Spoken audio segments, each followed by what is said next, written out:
시청자 여러분 안녕하십니까. 저격수다 53회가 여러분을 찾아갑니다. 오늘도 변함없이 백모 박성현 대표 나와주셨습니다. 안녕하세요. 네, 안녕하세요. 네, 미디어워치의 변희재 대표 출연했습니다. 안녕하십니까. 네, 안녕하십니까. 네, 오늘의 첫 번째 주제, 노무현 김정일 회담록이 있느냐 없느냐, 비밀 회담을 했느냐 안 했느냐, 내용이 뭐냐, 이걸 가지고 지금 연일 정치권이 공방을 벌이고 있습니다. 이거 어떻게 봐야 됩니까? 글쎄 우리 변 대표가 더 정확하게 나중에 좀 정리했으면 좋겠는데, 비밀회담이냐 아니냐라는 문제가 아니고 둘이서 아무튼 단독회담을 했는데, 비밀 회담이라는 형식은 중요한 게 아니고 쟁점은 그게 아니다, 그러니까. 아니 그러니까 비밀회담이라는 단어는 누구도 쓴 적이 없어. 네. 그냥 언론사가 외교 프로토콜을 모르니까 마음대로 긁어버린 거예요. 자, 그럼 이제 쟁점은 뭐냐면 그 자리에서 노 대통령이 김정일이한테 NLL은 땅 따먹기니까 양보할 수 있다. 그다음에 북핵에 대해서는 내가 국제사회에서 북한 입장을 대변하겠다. 뭐 이런 얘기를 했다는 거가 사실이냐 아니냐가 이제 논점이겠지. 이걸 어떻게 보시는지요? 정문원 의원이 기자간담회를 한번 하고 중앙일보와의 단독 인터뷰를 통해서 팩트를 다 정리했습니다. 어떻게 정리가 됐습니까? 없어요. 그러니까 비밀 회담이 있었다고 주장한 적이 없고, 그 11월 3일에 백화원에서 했던 그 정상회담을 말하고 외교상으로 그 정상회담을 단독회담이라고도 부르기 때문에 노 대통령 쪽에서 준비했던 그 자료에도 단독회담이라고 잡혀 있는 거고, 그 단독회담은 사실 반드시 둘이서 비밀리에 하는 게 아니다. 배석하는 것도 같이 단독회담으로 얘기를 한다. 그리고 우리가 흔히 알고 있었던 그 김만복 원장하고 이재정 통일부 장관이 다 참여했던 그 공식 대담에서 나왔던 얘기라는 거고, 그 회담을 북한 측은 녹취와 녹음을 다 했고, 남한 측은 주로 김만복 원장이 다 정리를 한 거를 가지고 북한 측에 있는 녹취를 바탕으로 재정리해서 그걸 국정원과 통일부에다 준 거죠. 그래서 그 공식적인 대화록에 다 들어있다는 게 지금 정문원 의원의 주장인 겁니다. 그러면 녹음 파일은 북한에만 있다? 북한에만 있다는 거죠. 네, 녹음 파일. 그거 아니지, 여기도 있지. 북에서 받은 거가 있지. 북에서 줬으면 있다. 중앙일보에 이렇게 물어보더라고요. 그러니까 왜 북한만 녹취하고 남한은 녹취 안 했냐. 그래서 그거는 저쪽에다 물어보라고 그러더라고요, 정문원이. 근데 녹취를 한 거는 북한만 녹취를 했고, 그걸 여기서 받았을지 안 받았을지는 모르겠다. 만약에 평양에 좀 다녀오지 그래. 아유, 그 녹음 파일 좀 받아오지 그래. 그거 뭐 값이 상당할 것 같은데요. 직접 팔아서 네. 갖고 와. 그러니까 뭐 북한 쪽에서 뭐 얻어갈 게 있으면은 군사도발 이런 거 할 필요 없이 그거 까냐 마느냐 이것만 갖고 해도 어마어마한 파장이 일겠네요. 그거 어떻게 보십니까? 아니 근데 그게 어차피 대화록이라는 게 지금 무슨 뭐 기자 수첩 정도가 아니고 양 국가 간의 국정원장이 정리한 대화록이거든요. 지금 저쪽에 있다는 거는. 그거 대화록이면 끝난 거죠.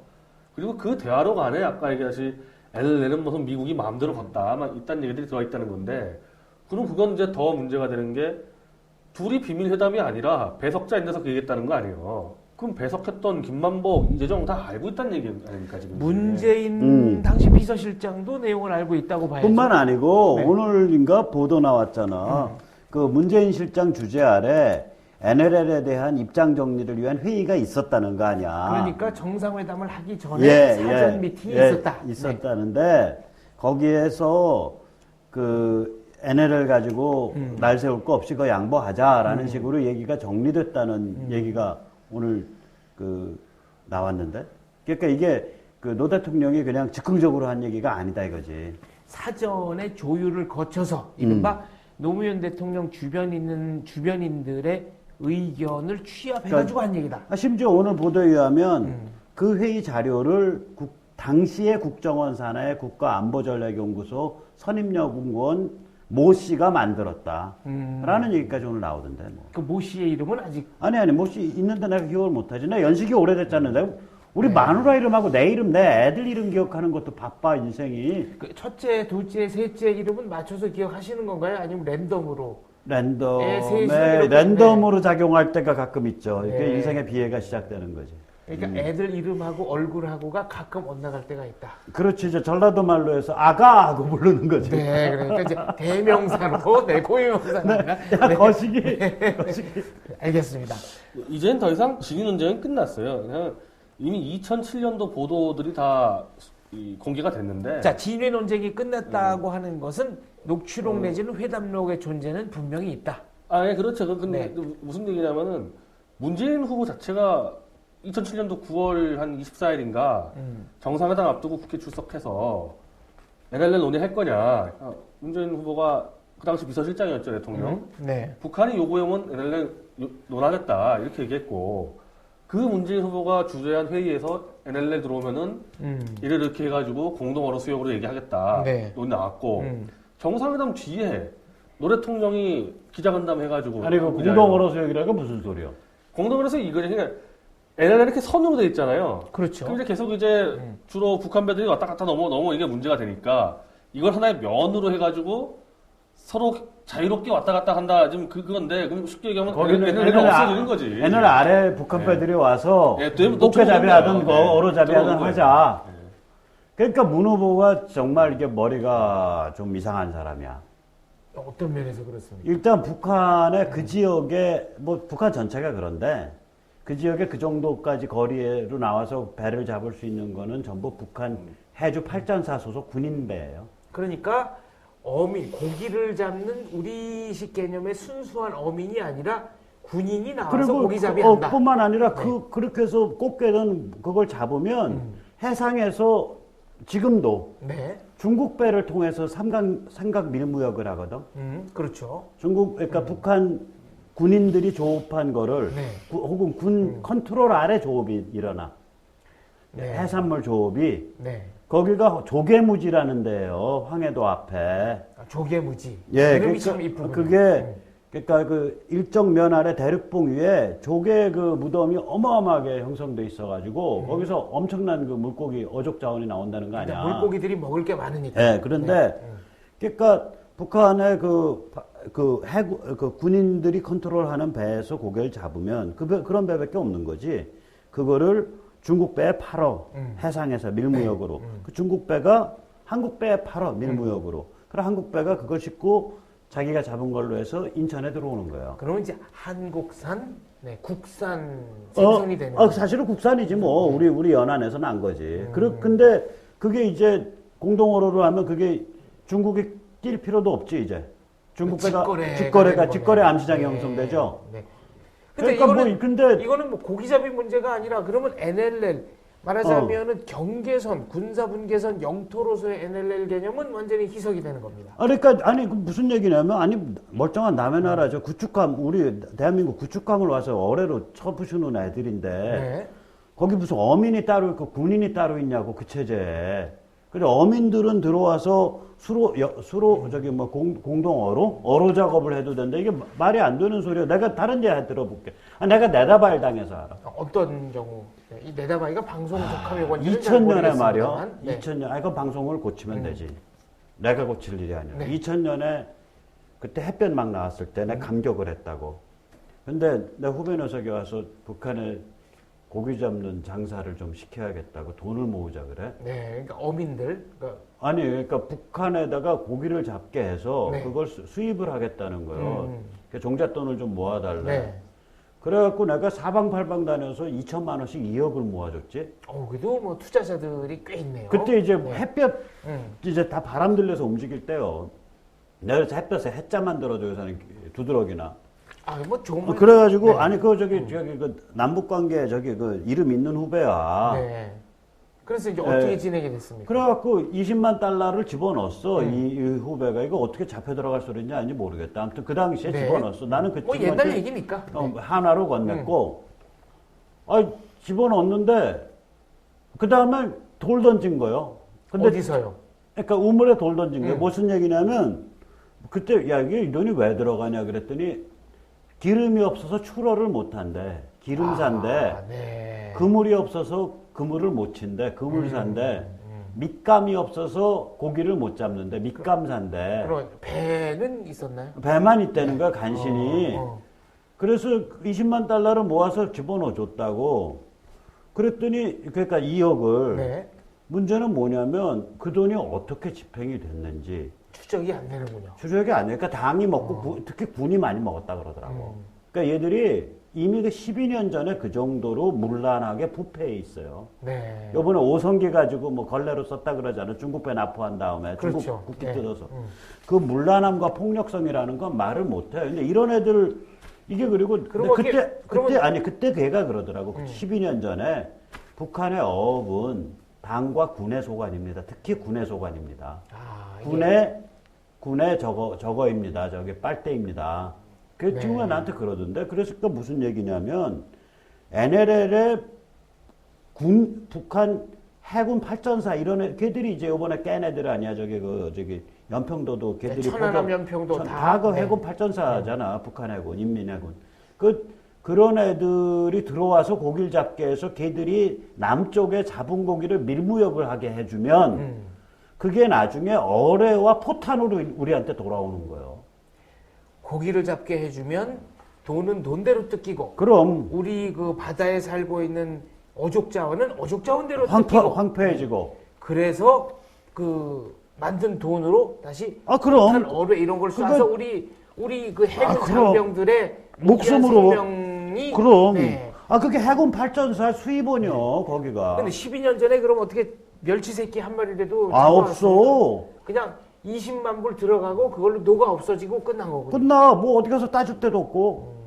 내 후배를 잡아 죽이려고 했는데 그놈은 저기 단둥으로 도망갔지. 그래서 언제 지금 아직 단둥에 있지. 아직도 북한이랑 아직도? 뭐 한다고 왔다 갔다. 이거 소프트웨어 센터 뭐 이런 거. 한 방에 뭐를 마련해 보겠다 이제 이런. 아니 그게 아니라 좀 뭐 북한에 많이 필이 많이 꽂혀 있는 친구지. 그러니까 속이 이제 뭔지 모르겠어. 12년 전만 해도 순진했는데 이제는 지금은 많이 망가졌을 걸. 자, 알겠습니다. 그럼 이 NLL 문제 쟁점은 뭔가요?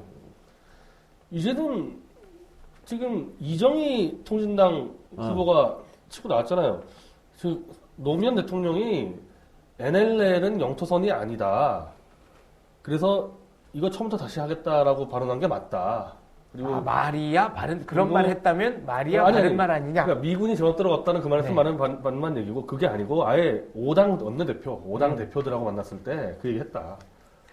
그리고 그때 5당 대표로 참석을 했었나요? 5당 대표 이정희 대표는 안 했지만은 그 당시 민주노동당이 있었죠. 그 당시에. 그렇죠. 그래서 그게 들었다는 거고 아예 보도가 나왔어요. MBC 보도가 노 대통령이 기자간담회 하면서 그 뒤에 그 당시에 문재인 비서실장 배석한 자리에서 NLL은 영토 아니라고 질러냈어요. 그때.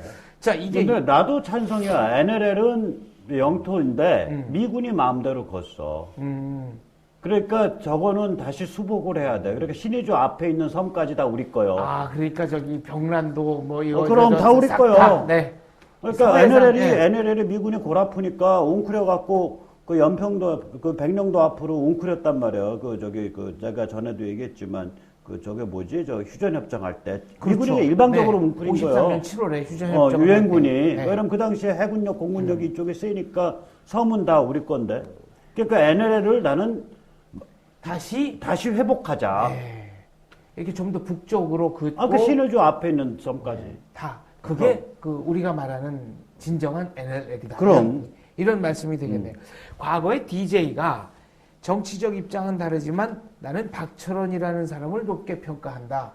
초지일관 반 YS다. 이런 얘기를 한 적이 있는데 이 이정희 의원, 지금은 의원이 아니지만 어쨌거나 초지일관이라는 맛은 있네요. 자기가 본 진실 그대로 얘기하는 거예요. 요새 팬 됐다니까, 팬. 이정희 팬 됐어. 뭐가 이정희 트위터상에서 선거 부정에 이정희는 관계 없다 뭐 이런 식으로 지금 편을 들어주고 있단 말이에요. 저는 그 법적으로 거의 입증이 됐는데 지금 통진당 검찰 수사가 다 거의 끝났거든요. 선거 부정 관련해서 이석기 김재현 쪽에서는 거의 나온 거 없고 우리가 고발한 주심패들만 거의 지금 잡혔습니다. 네, 그래서 어떻게 됩니까 이제 그쪽은? 아마 이제 그게 지금 제주지검으로 이첩이 됐는데 마무리 수사라고 하더라고 제주도에서. 제주지검으로 이첩한 거는 선거 부정이 일어난 그 현지가 제주 M 건설사이기 때문에 건설사 그 사업 이제 마무리 수사인데 사무실. 그거 아마 이번 달 안에 빠른 이번 달에 발표할 것 같아요. 자, 이정희 전 의원의 주장에 의하면 이정희 본인의 주장입니다. 본인의 입장에 의하면 노무현 대통령, 전 대통령의 입장은 일리가 있는 것인데 문재인 후보는 노무현 대통령을 배신했다. 지금 연일 이정희 후보가 얘기하는 건데 대통령 되기 위해서 노무현을 버렸다고까지 주장을 하고 있는데 그냥 문재인 후보는 그거를 지금 NLL을 지키겠다고 얘기를 하고 있기 때문에 이게 지금 피하 구분이 상당히 무너져가지고 어디가 우리 편이고 어디가 적인지가 잘 모르는 상황일 거예요. 이건 정치권은. 터지자마자 군복 입고 그 해군 부대 가가지고 사과를 했고 해군들한테 사과를 하고 노 대통령 대신 내가 사과했다 하고 네. NLL을 지키겠다 그러는데 지금 문재인 후보 빼놓고 저 부분에서 NLL 지키자고 주장하는 사람이 하나도 없어요. 친노정북 진영에. 왜냐하면 저긴 너무 오랫동안 친노정북 연구를 해가지고 저걸 무력화시키는 걸로 다 합의가 돼 있었기 때문에 경향, 한결의 오마이 지금 다 저거 진짜 종북이야. NLL 무력화는. 뭐냐면 아까도 얘기했지만 아니 고기 주고 네. 달러 주고 그게 북한 해군 키워주겠다는 얘기라고. 그거. 북한 입장에서 보면 도랑치고 가재 잡고 그럼. 마당 쓸고 돈 줍고 뭐 돈도 생기고 아니 군사력 그거 생기고, 알아셔? 네, 일석삼조 장사. 가락시장 하나가 1년 거래액이 얼마인 줄 알아? 5조에서 8조거든. 야 어마어마하네. 가락시장 하나가. 네. 근데 아마 짐작컨대 그 중에 어류 생물이 네. 최소 1조가 넘을 거라고. 가락시장은 농수산물이죠. 근데 수도권에 가락시장만 있냐고. 노량진 수산시장도 있고 과천도 있고 인천도 네. 있고 구리도 있고. 이게 북한 군부로 그러니까 보면 굉장히 짭짤한 장사. 한 10억 달러 이상 왔다 갔다 해요. 최소 1조 단위 이상 왔다 갔다 그것도 하는 그냥 거야. 군인들 부려가지고 조업하면 되니까 따로 그럼. 인건비도 안 들고. 그러니까 북한 이 우리랑 좋은 마주하고 거를. 있는 북한 해주 발전사에 1년에 10억 달러 이상 퍼주자는 주장을 지금 한 거라고. NLL을 무력화하자는 건. 그러면은 또 북한 날 퍼줘봐. 그러면 내가 강남의 술집 전체를 활성화시켜가지고 정말 우리나라 서울에 어떤 거에 그러면 강남 경제권을 어떤 내가 거에 국익에 도움을 돈 먹고 쓰고 놀아야지 못 사는 사람도 좀. 그러니까 소비가 진작이 돼야 소비가 진작이 돼야 이제 경기가 활성화된다 이런 얘기인데. 날 주면 얼마나 좋아. 아니 지금 그러면 이 당시에 노무현 대통령의 입장에 깊숙이 관여했었던 그런 정치인들 있잖아요. 예를 들면은 뭐 정동영 의원이라든가 이런 분들 넉바진 사람들이죠. 정동영 전임 통일부 장관, 이재정 통일부장관 전임 통일부 장관으로서 네. 거기에 대해서 깊이 개입을 했고, 그리고 그 사람은 또 이제 MB 정권 들어가지고 사상 전향을 했잖아요, 정북으로. 그 전향이 정북으로 사상 전환, 전환을 했다. 그리고 이종석도 좀 관계가 있지 않나? 그건 전체가 다 동의했으니까 그게 건 거니까 지금 문재인 혼자만 지금 NLL 지키겠다고 있는데. 그러면은 모든 사람들이 좌경화하는데 문재인 후보 혼자만 약간 오른쪽으로 지금 약간 오른쪽으로 이동하고 있다. 논리적으로 말이 안 되죠. 그러니까 NLL을 지키는데 공동어로 수역을 이거 성립이 안 되는 얘기 하는 거예요. 그렇죠. 공동어로 수역 만들면 NLL은 무너지는 거지. 그러니까 노무현 아주 솔직하게 얘기한 거예요. 그건 잔머리 안 썼고. NLL 그건 아무것도 아니니까 공동으로 만들겠다. 이게 맞는 얘기야 논리적으로. 근데 문재인은 이제 선을 지키면서 면을 하겠다는 것도 말이 안 되는 얘기 하는 거예요. 그건 민주공산당 하겠다는 얘기랑 똑같은 얘기예요. 자유민주주의적 공산당 하자는 얘기죠. 네. 그래서 아마 예상하는 바로는 지금 정동영 장관이 지금 이제 거의 정계 은퇴로 위기로 몰려 있는데 존재감이 지금은 없죠. 이거 한번 치고 나올 가능성 충분히 있습니다. 재인 씨 정신 차리셔. 문재인 갖다 밟으면서 나올 가능성이 있죠. 노무현의 노무현의 뜻을 우리가 받들어야 된다 이러고. 저거 치고 나면은 노빠들도 꼼짝 못해요. 왜냐하면 노무현이 너무 많이 강조를 했기 때문에 NLL 무력화하기 위해서.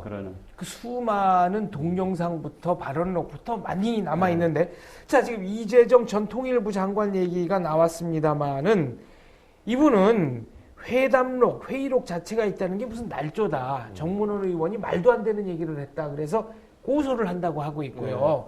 정문원 의원은 정치 생명을 걸겠다. 발언록을 그냥 까자 이러고 나오고 있습니다. 근데 고소가 일단은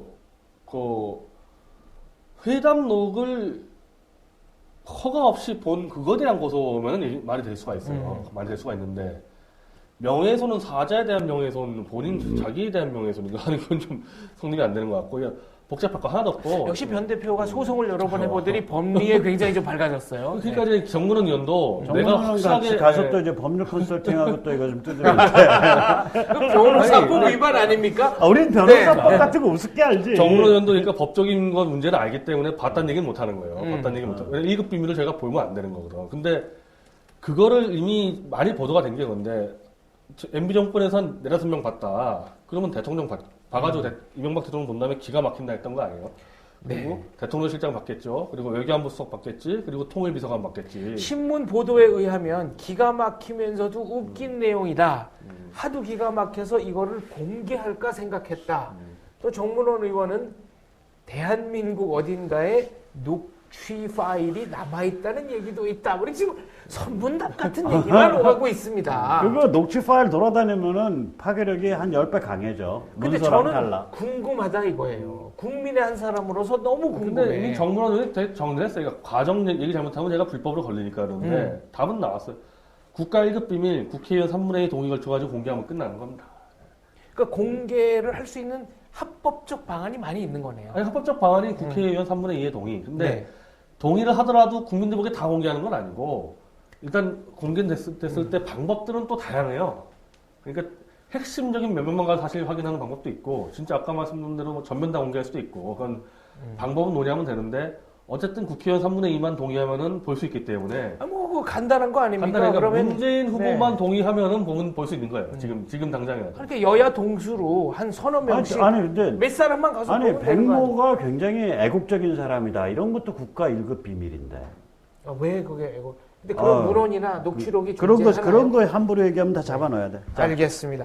자, 지금 뭐 이게 제대로 본 거냐, 불법으로 본 거냐, 도청이냐 얘기가 나오고 있습니다만 도청 문제가 또 다시 불똥을 튕기고 있습니다. 이른바 정수장학회 얘기인데 이건 왜 도청 얘기가 나오는 건가요 지금? 난 도저히 뭐 이게 토요일인가 아마 한겨레 신문에서 보도가 되면서 그게 이른바 단독 특종 보도가 미디어 있었죠. 다음에 탑에 떠가지고 제가 깜짝 놀랐던 거는 네.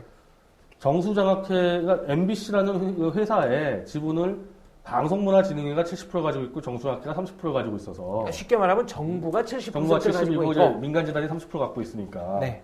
이게 늘 문제가 됐거든요. 그래서 이 정수장학회 가진 지분 30%를 어떻게든 빨리 처리하자고 좌파고 우파고 다 같이 똑같이 얘기한 건데 이건 기형적이다. 네. 그러니까 정수장학회 지분을 처리한다 판다 이건 전혀 문제가 안 돼요. 근데 뭐가 문제입니까 그럼? 한겨레하고 경향신문 보도 제목에서 대선 전에 지분 매각하고 그 지분 매각한 돈 가지고 대선 선심성 사업을 한다 이게 문제가 됐던 거예요. 이게. 그렇지. 근데 그 사실은 논의는 그런 내용이 하나도 전혀 없잖아. 없어. 네, 기사 내용이 없어. 그런 기사 내용에는. 기사 내용이 이렇게 돼 있어요. 그러니까 기사 내용하고 제목하고가 달라요. 완전 달라. 기사 내용은 내년에 광문진이 동의하에 내년에 MBC를 상장을 해서 내년에 정수장학회 지분을 주식시장에서 처리하겠다. 이거를 MBC가 최필립 이사장한테 제안을 했고 정수장학회 이사장한테 최필립 이사장은 그 대화록을 보더라도 계속 부정적이었다고. 이거 이렇게 처리해도 되는 거냐? 뭐 이거 대선 때 괜히 얘기했다가 잔꾀란 말 안 듣겠냐? 그리고 끝났어 그게. 근데 그게 대화록 네. 전체가 이제 한겨레 신문에 넘어가서 그걸 보도를 하는데 그 몇 사람 참석하지도 않은 회의라는 거 아닙니까? 두 명까지 이준석 MBC 홍보본부장하고 무슨 이상욱인가 무슨 팀장이 왔고 최필립 사장이 얘기하는데 3명이 참석한 거야? 네, 장소는? 장소는 정수장학회 사무실이고 그러니까 도청장치를 사무실에 박았던지 아니면 셋 중에 한 명이 녹음해서 뒤로 흘려준 거지. 풀었든지. 네. 둘 중에 하나지 뭐. 이거는 간단해. 녹음 파일이 존재하는 겁니까? 이 경우는? 녹음 파일이 넘어가서 녹취가 했다는 거 아니에요? 지금 그렇겠죠. 한겨레. 네, 너무 상세하게 나와 있어요. 근데 이제 한겨레가 그러면은 애초에 없앴으면은 대화록 전체를 공개해주면 되는데 그렇게 하지도 않아요. 왜냐하면 최필립 사장이 계속 소극적으로 나오니까 다 폈으면은 아무것도 아니라는 게 드러났을 거라고. 최필립 사장이 그래 대선 전에 팔자 얘기를 한마디도 안 했다고. 나는 MBC 지분은 그건 차분하게 박근혜 대표라도 신용이 있는 사람이잖아 이런 문제는. 네, 박 그렇죠. 대표가 내가 이거 차분하게 정리해갖고 이거 가지고 사회에 좋은 일 하도록 하겠다라고 표명해주면 끝나. 아니, 뭐 근데 국가에 문제는 그냥, 뭐냐면 국가 잘못 맡기면 그것도 큰일 나요. 국가가 그렇죠. 만사가 아니야. 네. 근데 문제는 뭐냐면 나는 최필립 이사장이 이제 그 이사장 그만두셔야 되는 거 아니야? 정수장학회? 왜 그렇게 생각하십니까? 그리고 아니 그러니까 정수장학회 자체가 사회적으로 아주 신망 있는 비정파적 인물. 그러나 원칙과 같이 소신이 명백한 어른이 네. 하시는 게 맞지. 최필립 이사장은 저 무슨 박정희 대통령 때 저 공보실 어디선가 일하던 사람이요. 네, 30 때 일을 하셨던 분이다. 그리고 네. 그 사람 영감님이 좀 노역이 있으신가? 그만두란 얘기가 그동안 수없이 들어갔나 봐. 네. 그 양반한테. 근데 안 그만두고 버티는데 사단법인이나 재단법인은요. 이사진이 버티면 바꿀 힘이 없어요. 밖에서는. 아, 이게 또 그런 문제가 있군요. 예, 주주가 아니잖아. 주주가 아니기 때문에. 주주제도가 아니라고. 네. 이게 이사진이 다야 그냥. 이사진이 우리 안 나가요 하고 버티면은 어떻게 강제할 방법이 없는 거군요. 강제를 해야지. 이제 강제할 방법은 있지. 이제 물리적 폭력이 있지. 그거 외에는 다른 방법이 없어. 합법적 강제력을 행사할 없지. 길은 별로 없다. 네. 불법적 강제를. 그러니까 집에 가는데 참나무 공동으로 뒤통수 친다든지 뭐 이런 방법밖에 없다고. 네, 뭔가 얘기가 좀, 네, 어. 삼나무, 참나무, 박달나무 이제 이런 쪽으로. 아니 그 사람 팔 때는 원래 박달이나 참나무 정도는 돼야 돼요. 네, 그래야 확실한 타격을 줄 수 있다. 뭐 필요하면은 좀 이렇게 어디도 보내드릴 수 있고. 알겠습니다. 자, 멀리 그런데 보내드릴 수 있죠. 문제는 MBC 주식의 가치가 과연 어느 정도겠느냐. 예를 들면 말이죠. 걸핏하면 파업을 하지요. 그리고 MBC의 힘의 원천인 공중파는 5년마다 한 번씩 재허가를 받게 돼 있는 거 아닌가요? 네, 그렇게 돼 있죠. 그리고 지금 이번 파업에서 드러났습니다마는 잉여 인력, 그러니까 고연봉 잉여 인력의 숫자가 너무 많다는 얘기도 있고, 지금은 또 외주 비율이 아주 높아져서 노영방송이 노영방송. 네. 그 노조가 이게 다시 말하면은 과거에는 MBC가 처음부터 끝까지 모든 걸 자체 제작했는데 지금은 외주 비율이 높아졌으니까 그만큼 인원수를 좀 줄여도 그렇지. 되는 거 아니냐. 아직 한겨레가 이번에 했을 때 이 MBC 주식 30%를 6천억으로 보더라고 한겨레에서는. 네. 6천억 정도로 보고 있어요. 6천억을 준다는 거지? 그러니까 유천 30%의 주식 MBC가 가치를 시장 납하면 아니지 마이너스 6천억이지. 나 6천억 줄게 주식 30% 그러니까 가져. 저는 6천억 주고 30% 주식 가지라 그러면 그걸 한번 해볼 만하겠네. 그러게 해야지. 무슨 소리야? 한겨레가 오버했지. 그러니까 한겨레가 6천억을 그럼 내고 사든가 아니면 저기 MBC 우리 사주로 해서 직원들 퇴직금 같은 거 다 털어서 넣으면 되겠네요. 저게 사실은 지금 이 논의가 다 무의미한 게 최필립 이사장이 뭐고 저거 살 사람이 없어요. 지금은 저 30%를 주식시장에 판다 그랬을 때 아니 나는 공짜로 그렇다고 주면 해서 내가 인수해 줄 수 있어. 어떤 점에서 지금 공짜로 그런 예측을 주면- 하는 아니 거예요? 저거를 하려면 처리하려면 정부가 주는 70%부터 같이 그러니까 대주주가 정부 아니에요. 정부가 갖고 있는 70% 주식이 있는 그 회사의 지분 30%를 왜 삽니까? 그러니까 30% 해봐야 경영권 그러니까 지금 행사도 안 되고. 정수정학회가 30년간 MBC 경영권을 행사한 적이 한 번도 없어요. 할 수가 없죠. 정부가 70% 갖고 있는데. 그냥 지분만 가지고 있는 거다. 그러니까 배당금은 좀 배당금 쏠쏠하잖아요. 맞죠. 배당금 가지고 자학사업 한 거예요. 그거 가지고. 그 배당금 얼마 없어요, 근데 MBC. 없죠. 당연히 배당금이 얼마나 있겠어요. 배당금 얼마 없어요? 거기 얼마 적자 없지. 안 보면 다행이야. 그런가? 별로 어. 없죠. 오. 그리고 이제 무슨 네. 문제가 있냐면 MBC 기업 가치가 나는 제로 내지 마이너스라고 보거든. 지금은 그렇게 됐다. 그리고 조금 네. 있으면 마이너스 돼요. 이유는요? 근거가 있습니까? 구글 TV 때문에 그래. 구글 TV 예. 올해 10월 달에 LG에서 먼저 나오지. 서비스 시작하죠 이제 네. 국내에도. 네. 서비스의 문제가 아니라 이거는 이런 거예요. 그 하드웨어 자체는 LG하고 삼성하고 소니가 만들어. 네. 구글에서 제공하는 건 소프트웨어하고 검색 엔진하고 그리고 아마도 영화 쪽 컨텐츠를 제공할 거예요. 영화 컨텐츠가 지금 유튜브가 구글 거거든. 그렇죠. 그리고 우리가 잘 모르지만 그 세계 최강의 영화 데이터베이스가 있어요. IMDb라고. 그 IMDb. 나는 IMDb도 데이터베이스다. 이름이 뭐 아니야. 강력하네요. 인터넷 무비 데이터베이스일 거야. 아 예. IMDb는 너무 데이터가 좋아서 거기에 유료 가입 회원도 많아. 한 1년에 한 $30 해. 나도 한 번 했었어. 1년 네. 동안. 근데 그 IMDb도 아마 구글 걸 거예요. 그러니까 마치 저거 어디야 저기 그 애플이 음원 파일을 컨텐츠로 구축해서 아이팟을 성공시켰고 그 힘으로 아이폰을 했잖아. 그렇죠.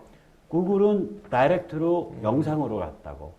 그러면 구글에서 영상 제공하지, 기본적인 소프트웨어 제공하지, 검색 제공하지, 기타 등등 다 제공하거든. 그러니까 스마트폰이 TV처럼 커진 거예요. 쉽게 말씀드리면 우리가 가지고 있는 스마트폰을 공중파보다 더 말하자면 영향력이 있고 잘 터지는 네트워크로 육성을 하고. 아니, 그게 아니야. 그게 아니라 TV야 그냥. 예, 그러니까 아무튼 인터넷선에 매달려 네. 있는 TV인데 그 TV가 기능 자체가 꼭 스마트폰 같다고. 아, 그리고 네. 뭐 이것도 없어 이거. 뭐 리모컨이 없어. 네. 리모컨이 뭐냐면 어플이야. 우리 스마트폰에 블루투스 있잖아요. 그렇죠. 예. 그러니까 스마트폰에서 리모컨을 다운로드 받으면 소프트웨어를 네. 스마트폰 자체가 어플이 돼버리는 거야. 아, 그래서 거기에 이제 말하자면 리모컨 기능을 살짝 올려놓고 그걸로 조정하면 그걸로 된다. 조정하는 거예요, 네. 이렇게. 그러니까 살벌한 거죠. 그러니까 공중파를 능가하는 그리고 콘텐츠도 훨씬 다양한 이런 게 곧 출연한다. 얼마 안 남았네요. 10월이면 10월에 이제 10월 시험 방송하나요? 아니요. 방송의 문제가 아니라니까 이거는 시험 서비스를 서비스의 문제도 아니에요. 그럼 뭐의 문제입니까? 그걸로 인터넷이 그냥 돼버리니까 네. 자기가 TV 가지고 인터넷에 접속해서 막 하면 되는 거예요. 아, 그러면은 그러니까 이제 거기에서 케이블도 연결될 수 있고 케이블에서 꼭 뭐 봐야겠다 케이블 연결시킬 수 있고 공중파는 공중에 떠다니는 전파니까 잡아서 보면 되는 네. 거고. 그러니까 공중파의 영향력이라는 게 아주 굉장히 축소이죠. 네. 종편 공중파 이런 거에 그 영향력이라는 게 뿐만 아니라 요새 저기 KT나 LG나 이런 데서 LG U 플러스 같은 거 보면은 왜 저기 싸이가 그 오빠 U 플러스 스타일 하고서 선전하거든. 이거 저희가 무슨 PPL 아니 들어봐. 근데 이제 그게 그 인터넷 TV. 네. 그래서 뭐 이제 셋톱박스 같이 이만한 거 하나 있잖아. 그거는 보면 뭐냐면 빨랫줄 장사 통신사업자가 네. 인터넷 방식의 TV를 주도하는 거거든요. 거기도 한 큐에 가는 거야. 통신사업자가 뭐하러 인터넷 TV에 끼냐 이거요. 인터넷 TV는 오픈 플랫폼이지. 이게 그러니까 어마어마한 거예요. 네. 그래서 이거는 내년부터 본격화될 거고 앞으로 3년이 지나면 똥값이 돼요. 저기는. 그러면은 지금 저희가 지상파는 저희가 이 방송을 내보내고 있는 뭐 직원이 몇 명 안 되는 사회안전방송 같은 몸집이 가벼운 회사는 이런 컨텐츠를 만드니까 살아남죠. 살아남지만 과거처럼 공룡에 준하는 그리고 지상파의 지상파 주파수에 대한 독점권이잖아 결국은. 그렇죠. 그거의 의미가 없어지는 거네요. 나날이 떨어지는 거죠. 그러니까 MBC는 내가 보기에는 문 닫아 이제 저거 문 닫는 거 난 보고 싶은데. 그래서 지금 어떻게 괜찮은 방송사를 그 이상한 이념성을 가진 귀족 노동자 집단이 말아먹었는가에 관한 기념비적 사건으로 하나 만들어 놔야 돼. 네, 아주 세게 나오시네요. 아니 그게 아니라 나 MBC 문 닫아야 되는 뭐. 쉽게 말하면 MBC는 지금 워낙 외부 환경이 급변하기 때문에 탈출구가 안 보인다는 얘기를 하신 건데 동의하십니까? 적응 못하죠. 이게 구조적으로 KBS 같은 경우는 계속해서 수신료 올려서 버티면 되는데 그건 뭐 구경이니까. SBS는 투자로 버틸 수 있는데 그렇지. MBC 버틸 수 있는 거 하나도 없어. 리더십이 없잖아. MBC는 노영 방송인데. 또 방법이 없는 거 어떻게 해야 돼요? 주저앉아서 회사 망하는 거요. 그렇다고 외주 제작사로 돌 수도 없는 거고. 그냥 회사 망하는 거. 난 MBC 망하는 꼴 보고 싶다 이거요. 그냥 망하면 이제 그냥 다 자산 서로 나눠서 그러니까 망하기 싫으면 노조가 이제 딱 나서가지고 주식 매매 계약서 다 압력 넣어서 딱 해서 나한테 갖고 오면 돼. 그럼 내가 딱 그러면은 빵원으로 인수해 줄 수 있어. 인수 빚도 안고 인수해 줄 수 있다. 네, 뭐 이런 얘기가 되겠습니다. 여기 정신병원 이제 가라 그러지 나. 네. 자, 뭐 굳이 MBC가 아니더라도 종이 방송이라든가 공중파라든가 뭔가 미디어의 혁명적인 변화가 곧 올 거라는 사실을. 참 내가 아까 얘기 안 했나? 구글 TV의 책임자가 한국인이야. 그렇습니까? 네, 나이도 젊어. 김현유라고. 네. 그 삼성전자 출신인데. 오늘 아침인가 제가 신문에서 잠깐. 동아일보인가에 보도됐을 거예요. 이게 재밌는 사람이요. 나이도 젊은 친구야. 한 지금 40 중반쯤 되려나.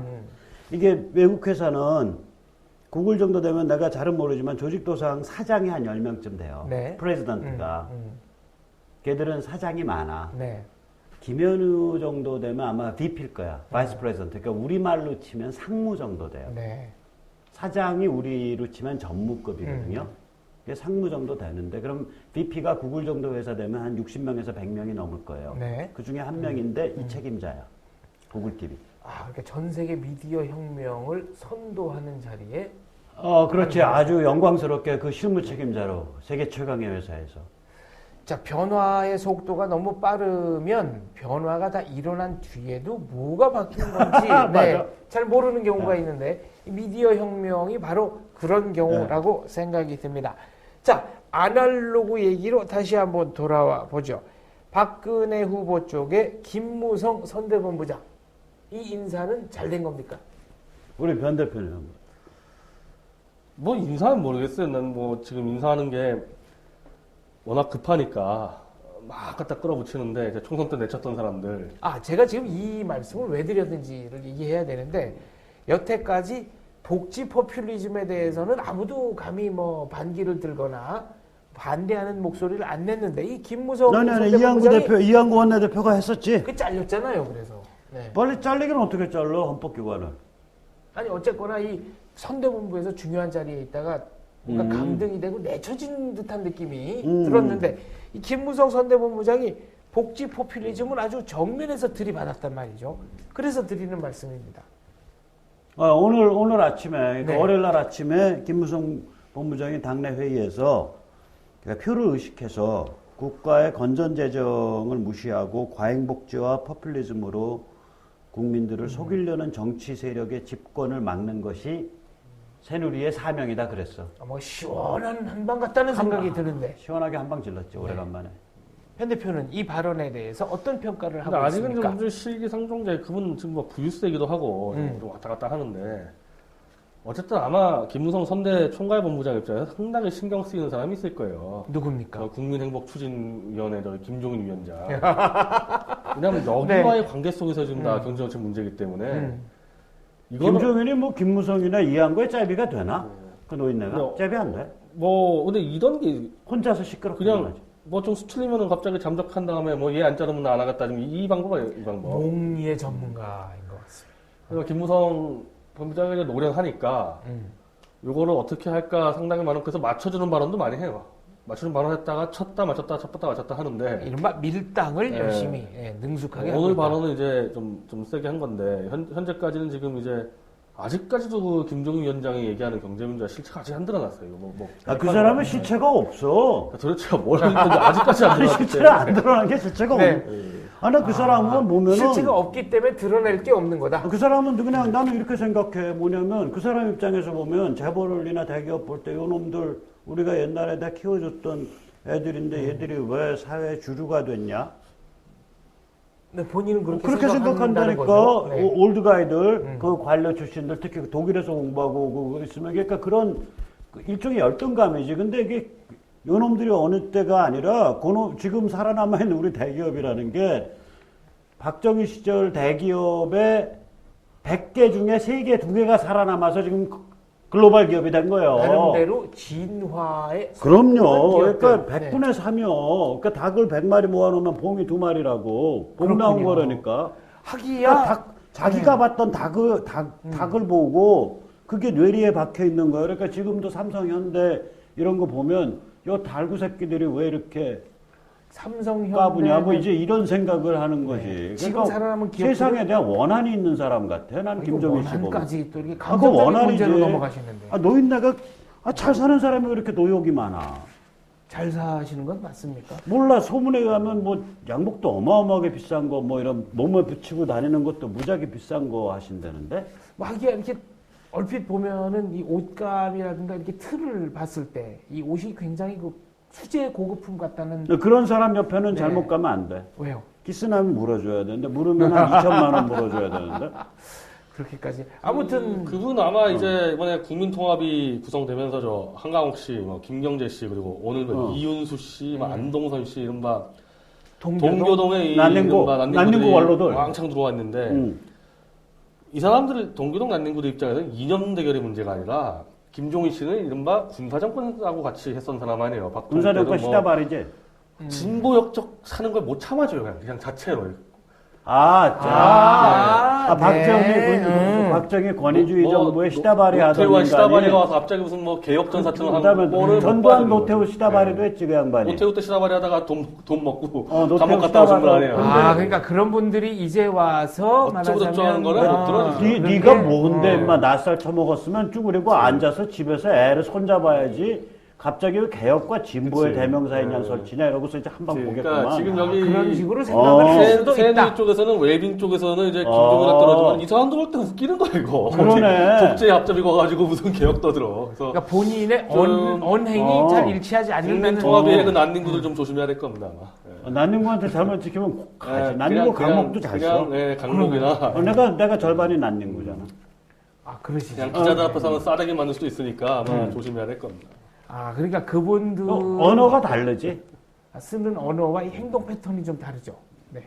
왜 이러냐면 사선을 넘어서 왔다 갔다 했던 사람들인데 그 뭐 한 벌에 양복 그 고급 양복 짜르르하게 입고 뭐 이런데 뭐 짜르르한 거 뭐 카프스 끼우고 뭐 저기 뭐 비싼 손목시계 차고 뭐 비싼 허리띠 맨 사람 노인네가 앉아가지고 평생 금숟가락만 물고서 설치던 사람이 앉아서 나 진보요, 나 개혁이요 하면은 그냥 한 싸가지 하는 인간이라고 그냥 밟지 공개적으로. 아, 그러니까 그 세대는 강남 좌파다 그러면 이제 눈 뜨고 못 본다 이런 얘기. 강남 좌파가 어딨어? 네. 강남 좌파. 강남은 말죽거리요.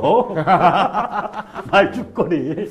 무슨 소리야 지금? 자, 알겠습니다. 저희가 오늘도 정해진 시간이 거의 다 됐는데 오늘 그 NLL 문제, 노무현 김정일의 회담록이 있느냐 없느냐 이것을 어떻게 공개하면 되느냐라는 얘기를 해봤고요.